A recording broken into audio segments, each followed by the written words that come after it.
दोस्तों नमस्कार। उत्तराखंड में जो प्रतियोगिता परीक्षाएं हैं उन पे नकल रुकने का नाम नहीं ले रही है। तकरीबन एक और मामला इस प्रकार से सामने आया है जो एमकेपी इंटर कॉलेज है, वहाँ पर एक एग्ज़ाम होने थे मल्टीटास्किंग नॉन टेक्निकल एवं हवलदार भर्ती परीक्षा 2025 के। वो जो एग्ज़ाम हॉल मेरे सामने आप देख पा रहे होंगे, ये एग्ज़ाम हॉल था और यहाँ पर शनिवार के दिन एक उत्तर प्रदेश और उत्तराखंड की संयुक्त एसटीएफ की टीम ने छापा मारा और छापे में जो कुछ मिला वो हैरान करने वाला था। छापे में यहाँ पर चैम्बर मिले, चैम्बर के अंदर 2 लैपटॉप छुपाए गए हुए थे, साथ ही साथ कुछ मोबाइल भी वहाँ पर बरामद हुए।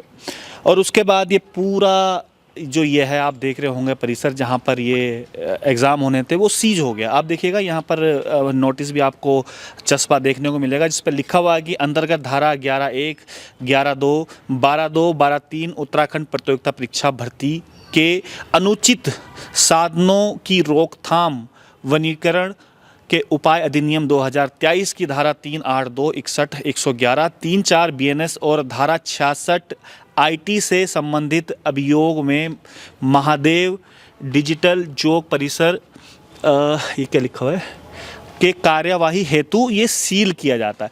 और जो एग्ज़ाम होने थे देखिएगा, आप देख रहे होंगे कि यहाँ पर सील की यहाँ पर मोहर भी लगी हुई है और साथ ही साथ जो नोटिस है चस्पा है। और एग्ज़ाम ये होना था स्टाफ सिलेक्शन कमीशन का, ये एग्ज़ाम होना था और ये मल्टीटास्किंग नॉन टेक्निकल स्टाफ हवलदार भर्ती परीक्षा 2025 का था। कहा जा रहा था कि इस परीक्षा भर्ती के लिए 10-10 लाख रुपए अभ्यर्थियों से लिए जा रहे थे, क्योंकि पुलिस महानिरीक्षक एसटीएफ नीलेश आनंद भरने, जिन्होंने शनिवार को प्रेस कॉन्फ्रेंस भी की थी, इसमें उन्होंने कहा था कि इसमें तकरीबन 24 बाई 24 इंच के भूमिगत चैम्बर बनाकर उसमें 2 लैपटॉप, राउटर और लीज लाइन कनेक्शन छिपाया गया था।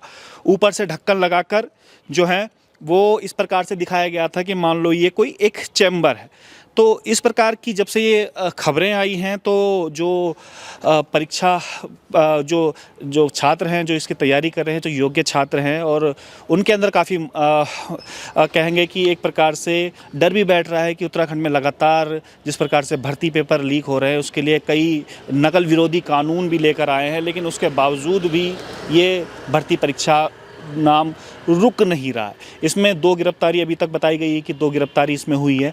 अब साथ ही साथ इसमें क्या कुछ अपडेट था, क्योंकि इसमें कई सवाल उत्पन्न हो गए हैं। सवाल नंबर 1 ये है कि जो इस प्रकार से 24 बाई 24 का ये चैम्बर जो बनाया गया था वो क्या बिना जो यहाँ के स्टाफ के मिलीभगत के किस प्रकार से बनाया गया, या फिर किस प्रकार से क्या अंदरूनी लोग इसमें शामिल थे। फिलहाल एसटीएफ की इसमें लगातार खोजबीन जारी है। हालांकि जो ये मैं आपको इधर कैमरामैन को कहूँगा, हालांकि ये कन्या पाठशाला इंटर कॉलेज का है और इन्होंने जो प्रतियोगिता परीक्षाएं जो कराती ही थी जो कंपनी, उसको एक प्रकार से रेंट पे दिया हुआ था।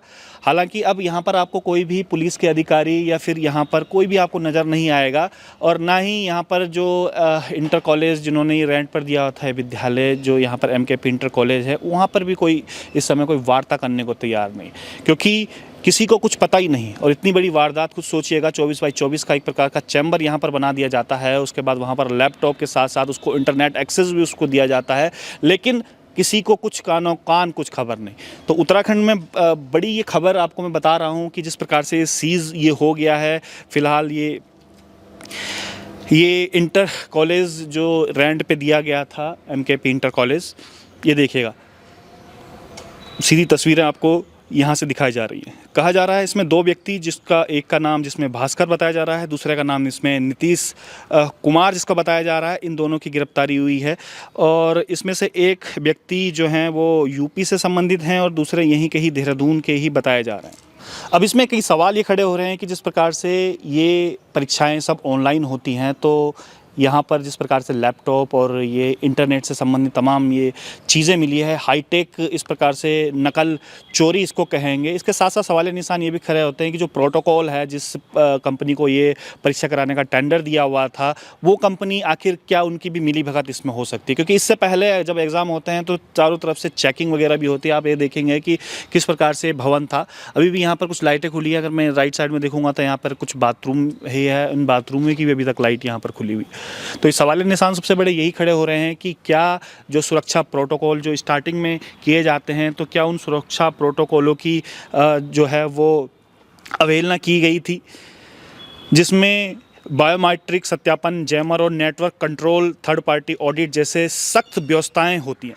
लेकिन उसके बावजूद भी ये सब चीज़ें हुआ तो अपने आप में एक बड़ा प्रश्न चिन्ह खड़ा होता है कि आखिर जो योग्य छात्र हैं उनमें क्यों निराशा ना हो। फिलहाल एसटीएफ इस पर काम कर रही है, जैसे जैसे इसमें अपडेट आती रहेगी वो अपडेट हम आपको देते रहेंगे। फिलहाल बने रहिएगा विजयपथ न्यूज़ पर। बहुत बहुत धन्यवाद।